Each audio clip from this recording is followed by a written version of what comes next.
जय हिंद, नमस्कार, स्वागत है आप सबका। तो आज हम लोग देखने वाले हैं नागवंशी शासन व्यवस्था। नागवंशियों का तो ऐसे खुद का कोई शासन व्यवस्था थी ही नहीं। इन्होंने मुंडाओं की जो शासन व्यवस्था है, पढ़ा पंचायत शासन व्यवस्था, उसी को अपनाया और यह 64 ईस्वी में अपनाया। तो नागवंशियों ने मुंडाओं की पढ़ा शासन व्यवस्था को 64 ईस्वी में अपनाया। तो नागवंशी शासक, जो पहला नागवंशी शासक था, उसका नाम फनी मुकुट राय है। और इन्होंने जो है मुंडाओं की जो पढ़ा शासन व्यवस्था है, इसमें कोई बदलाव नहीं किया, बल्कि इसको और ही विस्तार दिया। तो मुंडाओं की जो शासन व्यवस्था नागवंशियों को हस्तांतरित हुई, यानी कि नागवंशियों ने जो अपनाया, तो उसमें 16वीं शताब्दी तक, यानी कि 64 ईस्वी से लेकर के 16वीं शताब्दी तक कोई अंतर नहीं आया, कोई बदलाव नहीं आया। लेकिन इसमें बहुत बड़े बदलाव देखने को मिले, और वो मुख्य 2 कारणों से। पहला तो मुगल के कारण और दूसरा अंग्रेज़ों के कारण। तो अभी हम लोग देखेंगे कि मुगलों के कारण कैसे नागवंशियों का शासन व्यवस्था में बड़े बदलाव हुए, और अंग्रेज़ों के कारण में भी। तो पहले देखते हैं मुगल के कारण। मुगल जो है 1585 ईस्वी में पहले यहाँ पे आक्रमण करते हैं। तो जब वो आक्रमण करते हैं तो यहाँ के राजाओं को हरा देते हैं, और वो लोग यहाँ पे राज करने लगते हैं। फिर और उन लोग के शासन व्यवस्था में, मुगलों के शासन व्यवस्था में कर लेना होता है। तो 1616 ईस्वी में जो है छोटा नागपुर खास के जो राजा है दुर्जन साल, उसको जहांगीर बंद कर देते हैं ग्वालियर के किले में 12 वर्ष तक। तो बंद करने का मुख्य कारण यह है कि शासक दुर्जन साल जहांगीर को कर नहीं दे पाते थे, जो कर देना होता था। अब ये कर क्यों नहीं दे पाते थे? क्योंकि ये तो नागवंशी शासक है, और नागवंशियों ने किसके शासन को अपनाया? मुंडा के शासन व्यवस्था को। अब मुंडा शासन व्यवस्था में कर लेने का प्रावधान, उसका प्रचलन था ही नहीं। तो शासक दुर्जन साल जब प्रजा से अपना कर ही नहीं ले रहा था, तो फिर जहांगीर को कर कैसे दे पाता? तो इसलिए वो कर न देने के कारण जहांगीर ने दुर्जन साल को 12 वर्षों तक ग्वालियर के किले में बंद कर दिया। कब? 1616 ईस्वी में। लेकिन फिर 1628 ईस्वी में जो है दुर्जन साल को मुक्त कर दिया गया। मुक्त क्यों कर दिए? क्योंकि शासक दुर्जन साल ने 6000 रुपये सालाना कर देने की सहमति दे दी। लेकिन फिर जहांगीर ने 1632 ईस्वी में कर की राशि को बढ़ाकर 1,36,000 कर दिया। तो जब 1,36,000 कर दिया, और अभी हम लोग जान चुके हैं कि ये तो नागवंशी शासक है, तो नागवंशियों के शासन व्यवस्था में कर लेने का प्रचलन है ही नहीं। तो ये 6000 तो वो मान लेते हैं कि राजा अपने खजाने से दे पाता, लेकिन ये तो एक बहुत बड़ी रकम है, 1,36,000, और भी 1632 ईस्वी का। तो उस समय यह एक बहुत बड़ी चुनौती हो गई। तो वो शासक कर देने के लिए असमर्थ हो गया। तो मजबूरन जो है उन्हें फिर से कोई सज़ा ना हो जाए, इस डर से उन्हें मजबूरन कर लेना पड़ा। यानी कि देखिए, कर लेना पड़ा। उनकी शासन व्यवस्था में कर लेने का प्रचलन नहीं था, लेकिन मुगलों के दबाव के कारण, उनके डर से इन्हें कर लेने के लिए कर लेना शुरू कर देना पड़ा। तो ये एक बड़ा बदलाव हुआ।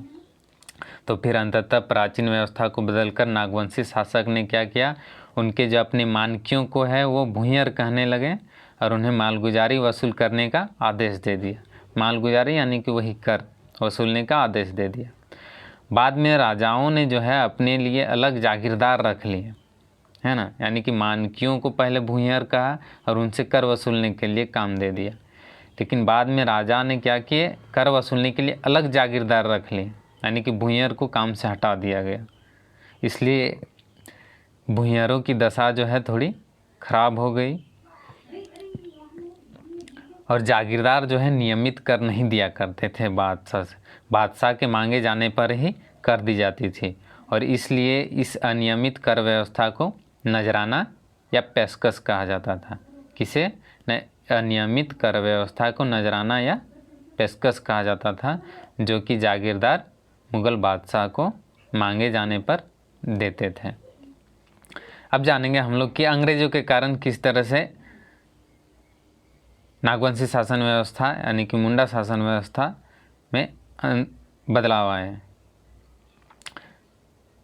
बार बार मैं नागवंशी शासन व्यवस्था और मुंडा शासन व्यवस्था को एक साथ इसलिए कह रहा हूँ क्योंकि नागवंशी शासन व्यवस्था जो है मुंडा की शासन व्यवस्था को ही अपनाया था और दोनों एक ही है।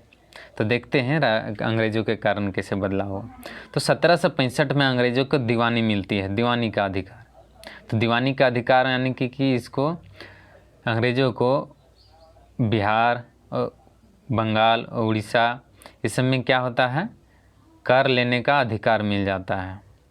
तो और इस समय जब 1765 में दीवानी का अधिकार मिल जाता है अंग्रेजों को, तो उसे छोटा नागपुर यानी कि जो का क्षेत्र है झारखंड का, इसको क्या करता है, पटना काउंसिल के फोर्ट विलियम के अधीन रखा जाता है।